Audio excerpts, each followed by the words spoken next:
Salam sejahtera bagi kita semua.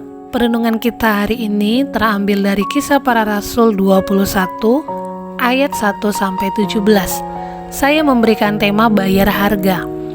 Tetapi Paulus menjawab, "Mengapa kamu menangis dan dengan jalan demikian mau menghancurkan hatiku? Sebab aku ini rela bukan saja untuk diikat, tetapi juga untuk mati di Yerusalem oleh karena nama Tuhan Yesus." Kisah Para Rasul 21 ayat 13. Setiap kali kita pergi ke pasar membeli suatu barang, kita akan membayar sesuai harga yang tertera. Tentunya kita akan memperhatikan kualitas barang yang kita beli, apakah sesuai dengan harganya. Jika tidak, maka kita tidak akan membelinya, bukan? Perenungan kita hari ini belajar dari seorang pelayan Tuhan yang luar biasa dipakai Tuhan Yesus, yaitu Paulus. Paulus yang dahulunya dikenal sebagai penganiaya umat Kristen mula-mula, ia adalah seorang Farisi yang sangat taat kepada hukum Taurat. Pertobatan Paulus terjadi saat dia melakukan perjalanan ke Damsyik. Tiba-tiba cahaya memancar dari langit mengelilingi dia. Ia rebah ke tanah dan mendengar Tuhan berbicara langsung padanya. Sejak saat itu Paulus berkobar-kobar memberitakan Injil Yesus ke berbagai tempat. Pasal 21 menceritakan perjalanan Paulus ke berbagai tempat dan mengunjungi murid-murid yang pernah dilayaninya sebelumnya. Kerohanian para murid yang dikunjungi oleh Paulus tersebut sangat bertumbuh. Melalui para murid itu, Roh Allah menyatakan apa yang akan terjadi atas Paulus.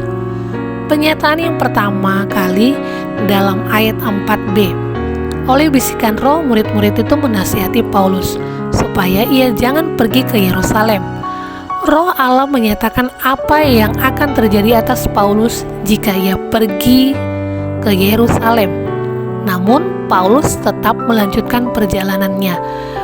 Penyataan kedua kalinya melalui seorang nabi yang bernama Agabus.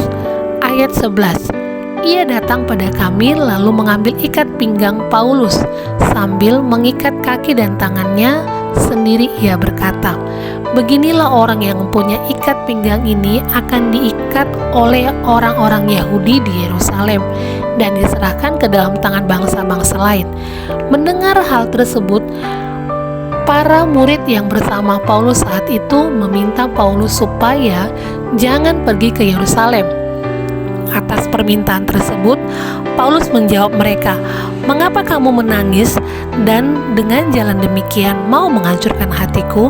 Sebab aku ini rela bukan saja untuk diikat, tetapi juga untuk mati di Yerusalem oleh karena nama Tuhan Yesus."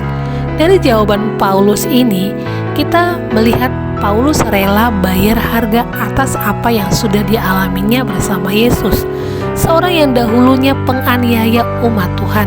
Setelah mengalami perjumpaan pribadi dengan Tuhan Yesus, ia tidak pernah mundur dalam mewartakan Injil Tuhan Yesus, sekalipun mengancam nyawanya sendiri.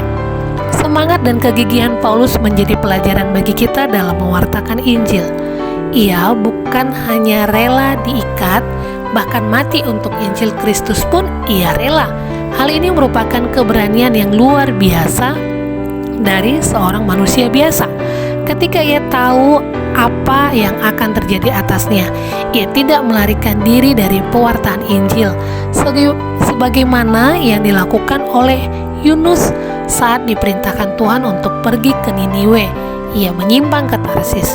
Atas tindakan Yunus tersebut, ia mendapat konsekuensi dari Tuhan. Setiap orang memiliki perjumpaan pribadi yang berbeda dengan Tuhan. Namun Tuhan menganugerahkan Roh Kudus-Nya yang akan memampukan kita dalam mewartakan Injil. Kisah Para Rasul 1 ayat 8. "Tetapi kamu akan menerima kuasa kalau Roh Kudus turun ke atas kamu, dan kamu akan menjadi saksiku di Yerusalem dan di seluruh Yudea dan Samaria dan sampai ke ujung bumi." Kalau Paulus berani bayar harga dengan rela diikat, bahkan mati, demi nama Tuhan Yesus, bagaimana dengan kita? Kita tidak mesti mengalami seperti yang dialami oleh Paulus. Saat kita mengambil keputusan untuk percaya sepenuhnya pada Tuhan Yesus, maka kita siap bayar harga dengan tetap setia dalam mengabarkan Injil Tuhan pada siapapun juga.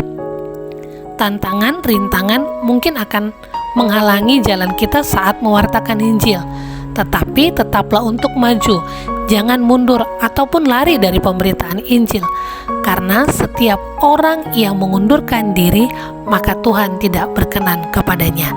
Shalom, selamat beraktivitas, Tuhan Yesus memberkati.